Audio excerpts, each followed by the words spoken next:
Les gens doivent faire comme ça. C'est ça qu'on a. On a contre te. Dès qu'on a besoin qu'on a, mais on a l'eau qu'on a l'ingaki qu'on appelle les chats.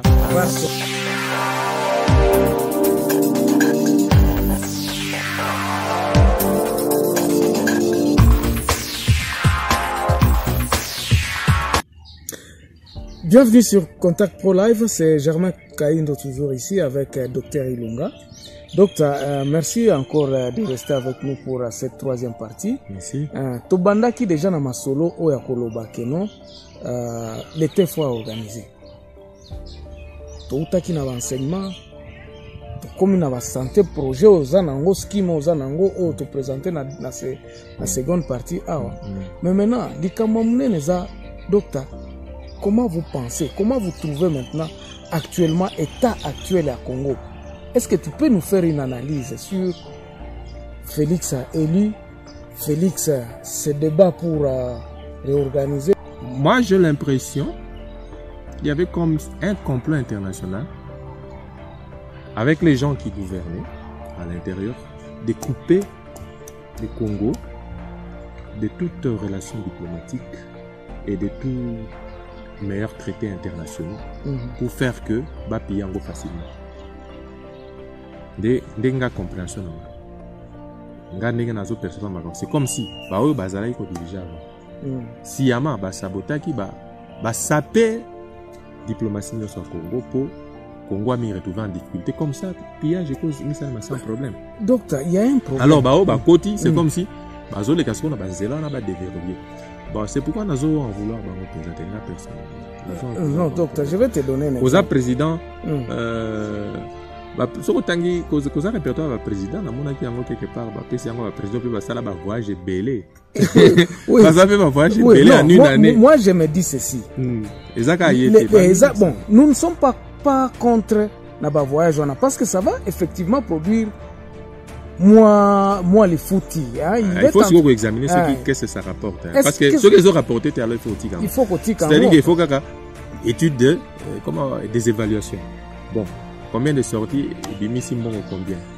Tozo perdre kaka tozo gagner combien? Qu'est-ce combien? Pour gagner en gros, il faut estimer kaka Mbongo ekoti matériellement mais économiste il faut analyser que relation et zongi kopiko et koutane potentialité à kozongi sambongo wana ne ba estimer oui babengango cost effective analysis mais biso batoto ebi monoko anglais mingi tena ba lopoto analyse du coût. OK, donc bitese bala ba bon français problème na biso ezali batu oyo les mêmes personnes là. Je vais te donner l'exemple d'Albert Yuma qui a la G-Camille pour l'instant. Oui, que bato Congo na bien terre. Yumande oyaza na Congo et na G-Camille. Donc c'est un gars qui est passé à la G-Camille, excusez-moi, bato ebele ba ebi. Moi je l'ai découvert sur Jeune Afrique. Okay. Na TV5 Monde. Il a passé une interview. Okay. Et puis le type qui a fait l'interview à la Kisi, le monsieur en train de faire ndenga bande kozala avec des mariages mariage le mariage le plus cher. Et donc les mêmes personnes qui ont, je dis bon, excusez-moi les termes nazana bananité hein, ce sont les mêmes personnes qu'on accuse qui ont été là quand le Congo est en train de descendre. Bon, est-ce que ces mêmes personnes là qui peuvent encore dire qu'aujourd'hui que non Tokosa la bien? OK, bon. Parce que nous pensons qu'avec le nouveau vent il faut changer de tête. Il faudrait que bateau, ce n'est pas les analystes, ce n'est pas les têtes qui manquent aux Congolais. OK.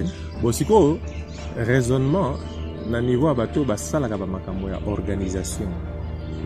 Ba travailler nangana spécialiste en matière d'organisation na médecin mais na yebi ba ça makambo organisation ba recherche na pour le moment et si tu es à niveau ko yeba est-ce que pour remplacer directement bateau nyonso ko tcha bateau asika ezara na effet ndenge ou bien qu'on remplacer par palier progressivement ezara ndenge ni quels sont les impacts ceux qui bimiska bateau na bo tche bateau asika parce que bolingi bango te mobuto ya moko asala ka zarianisation et tout ça me rappeler parce que bana bazaki mabe alongoli bango nyonso non, parce que favoritisme kota. Non, zaïrisation zalaki réappropriation ya babiloko ya nani ya. Bon, c'est à peu près le même genre de mécanisme, oui. C'est-à-dire changer radicalement tout. Bon, ou bien établir des mécanismes de contrôle. Établir d'abord des mécanismes de contrôle. Ce qui est mécanisme à contrôle est petit.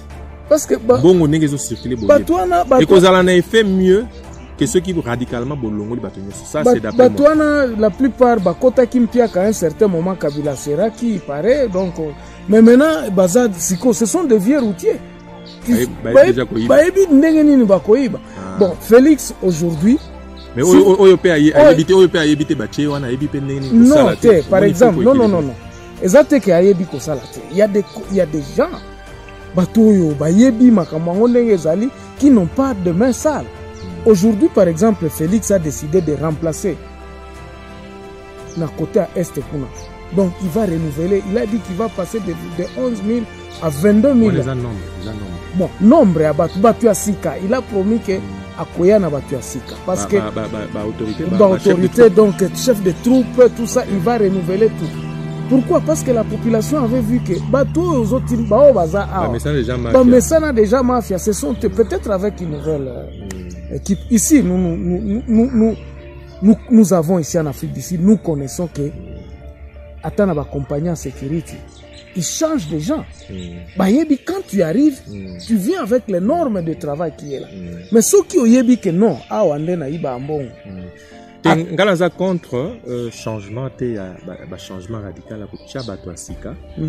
Mais eloko naza contre en côté naza d'ailleurs pour surtout ceux qui mutaza la moralité mabe pourquoi otika place. Mais c'est ça qu'on est en train de voir. Mais ngana yebi kaka que eloko za un impact makasi. Ils ont un changement d'organisation qui est à la tête. Mingi. Ça la recherche. Chez côté, observer compagnie moko changer la tête. La compagnie mususu va changer la organisation. Oyo ya organisation de mataka makasi ke oyo va changer la tête nyos batiki même organisation.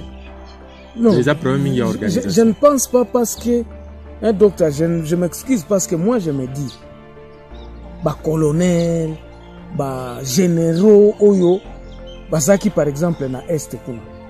Ce sont des gars qui faisaient le trafic de minéraux avec les rebelles. Les mêmes personnes là, où Azwakatolo ba $2000 par mois, mais Azo Vanda naba Aza millionnaire, pratiquement millionnaire.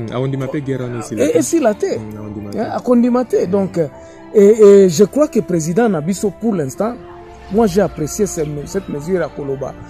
Et puis ça ne venait pas de lui, ça venait de la population qui en avait marre. Qui avait réclamé, oui. Même tête oyo, bozotin de la babiso, bangone mutu, ce sont les mêmes gens qui nous tuaient parce qu'à Beni, la population sait que c'est bozolo baba ADF. Mais ce sont les mêmes gens. ADF aza FARDC. Donc babilo kwana, peut-être qu'avec ce changement, bato bakoya sika avec instruction à Mokonzi à Koloba que non, Bokei kuna je veux que ça soit la paix. Na lingi koyo kalisa c'est bête à calciter. Na lingi koyo kata mort d'homme te. C'est une décision politique. Vous ne pensez pas? Ouais, c'est une décision politique. Tout est décision politique, c'est-à-dire décision nous serons décidées. Ce qu'on décide que là l'on la bâtiment sur la cabato, c'est une décision politique. Ce qu'on décide que non, mais conséquences n'a changé progressivement. Les AP décidé. Ce qu'on décide que non, n'a joué qu'à sur l'organisation. Ce qu'on yo pour na oyo et que ça la effectif. C'est comme on se disait dans les histoires de l'enseignement là. Lorsque on dit toko tanano na makambwango, il y a certaines secteur mususu on ne peut pas faire autrement. Et ça peut être la question à Koloba. Bon, est-ce que tout kanga batunyo so basala ki mabeona allez, kamata kabila tiana boloko, kamata tiana boloko, nde mboke changer mbala moko toté. Et ça peut question parce que observer pays surtout pays en voie de développement to sous-développé. Place au régime échangeant. Régime échangé paf bakangi dignitaire ancien régime. Est-ce que mboka ne progresse? Non, prenons l'exemple du Soudan par exemple. Recherche monta que era changement va régime era kanga kaba batu nyoso va régime passé bamboka na e progresser pourquoi ba kotisika bango pe bango ko nyokola peuple. Non. Donc ce n'est pas un bon indicateur de la justice sociale s'acharner judiciairement sur les dignitaires des anciens régimes. Mais les vrais indicateurs de la justice sociale, c'est l'élément local. Enseignement pour tous, bana ya rapport ya barish ba komotanga, justice pour tous, c'est-à-dire que na justice ozala mutu ambongo, chance pour tous à l'emploi, c'est-à-dire ozala mutu à province telle toi à province telle aucun emploi bino se besoin la même chance. Dès biloko wana il faut échanger. Tout mona ki Kabila lobi bana na batanga na potote. Hein? Je crois hein. Bana na batanga na Kinshasa. Mais ces écoles là, ce sont des écoles privées, ce n'est pas n'importe qui peut aller là-bas. Hein? Est-ce que yo kondima Tshisekedi azwa mwana na kende na école officielle ya lingwala tende sikonde l'état faut en empower il must empower himself the state to empower himself l'état faut classe bana bazokoma l'état ata yo mokodo bon siko ndeke tomi bwaki na mai bongo ningo lobi tomi bwaki na mai ndete bando bongisa muke siko nde l'état banana ko bongisa koto besoin za plus Hollande ba ikolo na neza wana ke meti na mona ki na ba photo na manzanza bana ba otanga mbuso no nde ba wana il faut ba bongisa liboso na ba village kuna ba ikolo ezate nde kuna il faut ba bandana ola ko bandana ville pour na ko impressionner ba c'est pour cela nga na zolo bana bien ba décision l'état de lieu d'abord ça peut prendre 1 année 2 ans.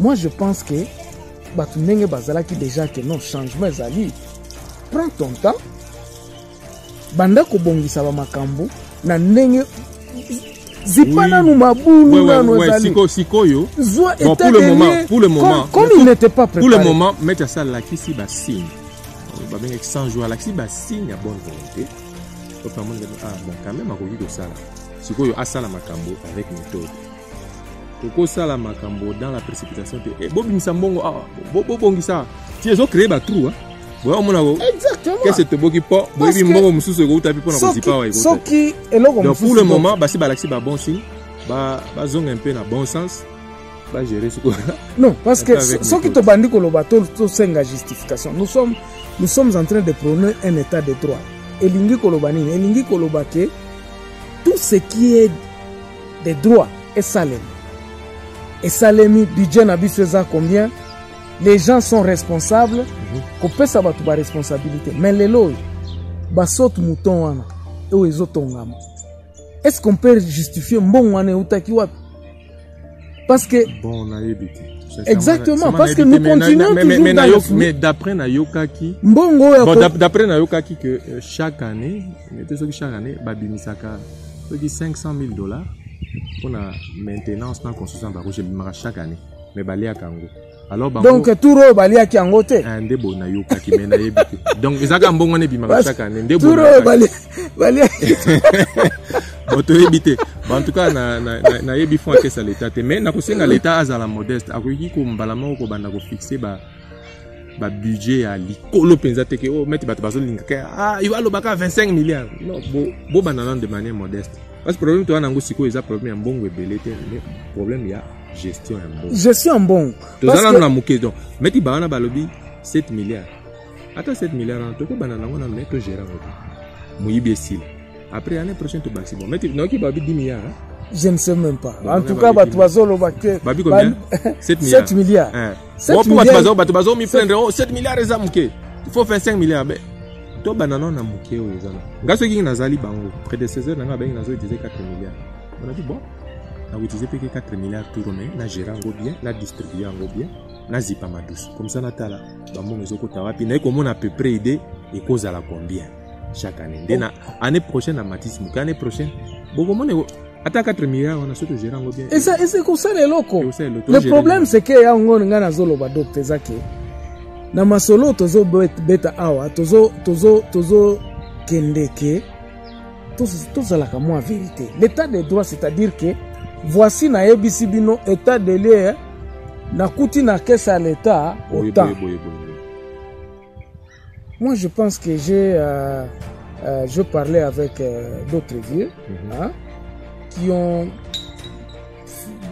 qui m'ont donné l'histoire na banzi ke balandio bazola na ngai bayebi masolo na ngina loba ba vieux musu balobi que non il y a eu des gens qui sont venus comme aux affaires comme on dit bon ok tokutani na caisse na biso eza na 10 millions nde mbongo otoza nango awa maintenant possibilité na biso ya kozwa mbongo eza boye il faut que les choses soient claires wana tokosilisa moyibi parce que tant que toza na mbongo bolakisi yango nde tokoutilize wana kutu ba réclamation ezala ebele te bayebi ke mbongo eza moke parce que lelo oyo bato nyonso tu bazoloba bobakisela biso basalaire bayebi mbongo eza combien mbongo eza combien na et puis nayebi te eloko nini ezo empêché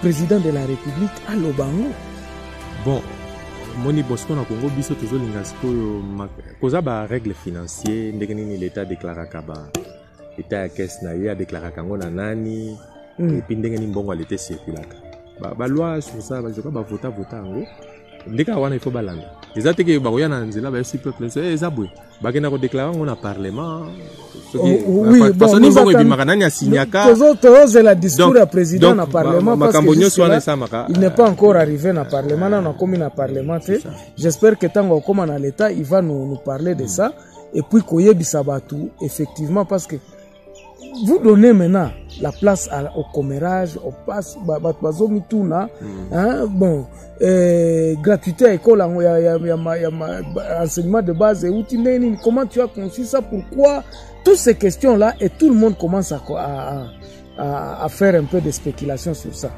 Donc ta question, votre point de vue sur la disparition de 15 millions de dollars. Oh, j'espère que tu as suivi quand même les étapes, comment Makambango Salemi et puis Bezo et Salem na réseau sociaux. Nalandi yango vraiment la détail pour savoir ce qui s'est passé. Mais là quand on senga infraction et ce que zali faut bien na combo na yango. Et là quand on senga on to bien infraction na combo nango, ils a la tête changer combo nango. À ce que j'ai pu comprendre, ba détourna ki mbongo ya l'état te ke ba zui mbongo ya l'état. Mais l'argent a disparu. Bon, j'ai expliqué. Peut-être bazo sala les habitudes moko ba sala ngo déjà sala maka déjà. Mais habitude doit ne facile. Et là qui signe. C'est-à-dire quoi? Koloba ndeko awazali pétrolier. Auto mutu mususu a fournissé que matériel biloko na l'état pas foutu. Oui. Biso to zabise mbale to décider to bimisi mbongo ya l'état qui ne fouta. D'ailleurs mon réseau qui est nanzela yo télémission en nanzela. Faut expliquer yo télémission en nanzela. Et c'est bimi déjà la caisse à l'état que montant tel ils ont qui me fouta ma. Et vous foutaye ceux qui 100 millions. Ils ont qui me foutaye. Pour ça sali moins qu'on a dans l'état. Parce que sali moins c'est-à-dire eza susu mbongo à l'état. Non. Parce que yoka, parce que ere bimi li banda wana yo télémission en nanzela yo epse bimo. Solo la sko ngane na signaki pour la bimo. Ngana ozo combien. Ndesiko ya bimisi 15 millions yo bangi kozango na maboko bino tinda ngo na compte wana ele comme na compte wana ale mbongo palangani bo kaboni ezaka ezongeli na sima mkongo ezaka ka fraude mais eza ko benga ngo mettre détournement kuna te to ko benga ngo mieux na kasi place na président za rétro ana raison non na bato ko sita ana raison za mais ezaka mbeba pourquoi parce que agent l'état tu ne peux pas avoir raison na mbeba na bité so ko façon ya ko benga yango façon ya ko benga komo nango eza rétro commission o mona me bato ba benga ngo détournement te ezaki mbongo ya ye ba futi ye yesko ya futi ngai mais eza mabe pourquoi ngana za agent l'état na koki ko za commissionnaire te vous comprenez naza agent l'état mais en même temps na pe commissionnaire eza mbeba la loi sur la constitution loi ukanga ngai mais ce la problème nanga c'est qu'on faut ba benga chaque le chat par son nom. Parce que Batou Bazolo Babazo battait exactement comment ça s'est passé. Bazoé battait. Les Akinde Boyding explique pour expliquer des termes simples. C'est-à-dire que l'État a foutu Moutou. Hermonge Zogi na balabala. Où il y a signé que Zambon a été Zambon à l'État, mais il y a signé. Hermonge Bimi. À télémission en Anzela, c'est quoi Zotou na Moutou destinataire. Abi yo, ce que le Biningane n'a signé que l'armée bi. Non. Ce qu'il y a kamati akati. Alors basala kango kaka. Mbongo spécialiste na bamakamwana. Selon ce que ça devrait rentrer dans la caisse de l'État, pas comme un taxe. Non, c'est pas un taxe. Qu'est-ce que veut dire taxe? Non, c'est-à-dire que sur les 100 millions là, mbongo ezaki destiné na nani? Qui ndenge ozo expliquer wana? À qui appartenait ces 15 millions? Ça appartient à celui qu'on payait. Non. Oui. Non, sinon il n'y aura pas de Si il faut éclaircir Batou. Sinon, il n'y aura pas. Batou va comprendre bien tenir nazo encourageant au tenalingui kaka na souci na ngezande. Parce que les gens, tout le monde sait que bon il fallait ezaneti TVA. TVA. Non, c'est l'État qui faisait sortir le 100 millions. C'est l'État qui faisait sortir le 100 millions. Mais les 100 millions devaient rencontrer, il y avait une taxation qui devrait la décote de l'État. Non. Le problème est ça.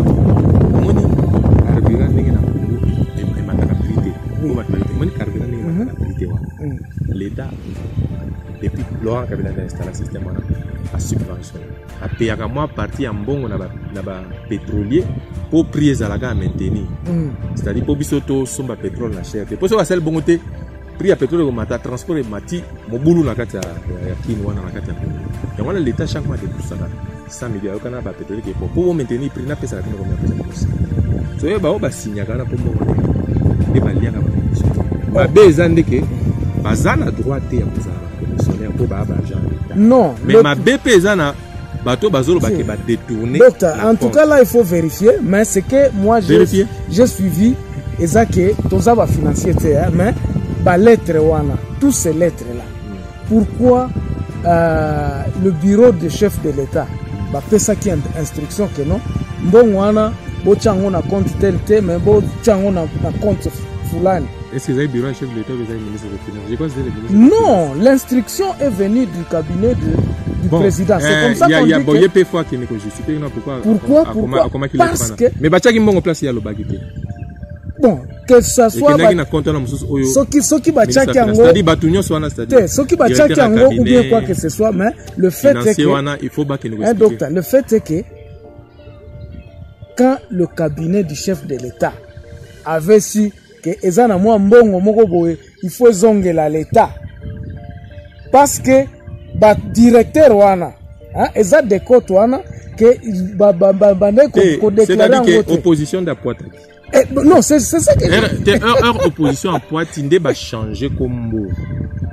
Voilà, ndé va changer combo que na ezaki mbongo il fallait zongela na l'État, to zongisa ki on a compte à l'État.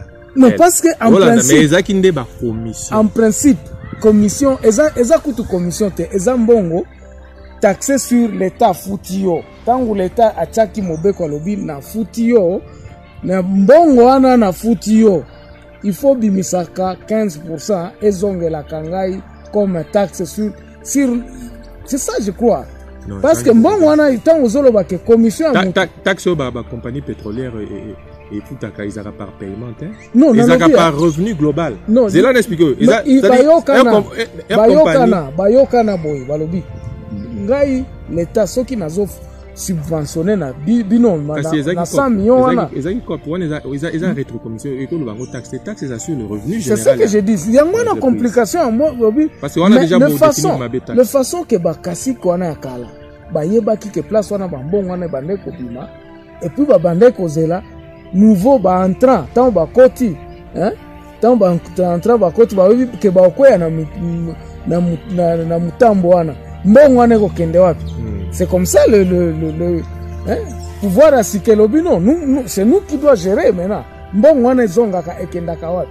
Bozongi sango place tel. Et puis bakoti sango bakoti ezate mbongo wana. Pourquoi les gens doivent faire comme ça? C'est ça qu'on a là. Dans un contre-té. Dès qu'on a besoin qu'on a mais ngaelo kana lingaki qu'on appelle les chats par son nom. Merci donc docteur aussi ici lelo awa. En tout cas, je suis très ravi na émission lelo. Ndenge to sololi et j'espère que vous autres aussi vous aurez à commenter beaucoup sur l'émission. Docteur Kozongela biso sous pour expliquer biso likambo ya santé pour tous. Santé pour tous. Simple. En fait, va bien en couverture universelle de la santé. Couverture universelle de la santé. Il viendra encore dans une autre partie où il nous expliquera exactement comment ça se passe, comment l'État peut investir dans cette histoire-là pour le besoin de la population mobimba. Comme il a fait pour les écoles de l'enseignement de base, on peut aussi faire une couverture, j'espère, une couverture de santé na batu nyonso tout, il y a ba Congolais nyonso oyo, bazana ba moyens, donc ceux qui ont un peu de moyens peuvent payer pour ceux qui n'en ont pas. Donc, système wana et au Kyozala, ils ont équilibré ba makam. Merci, on se retrouve dans un...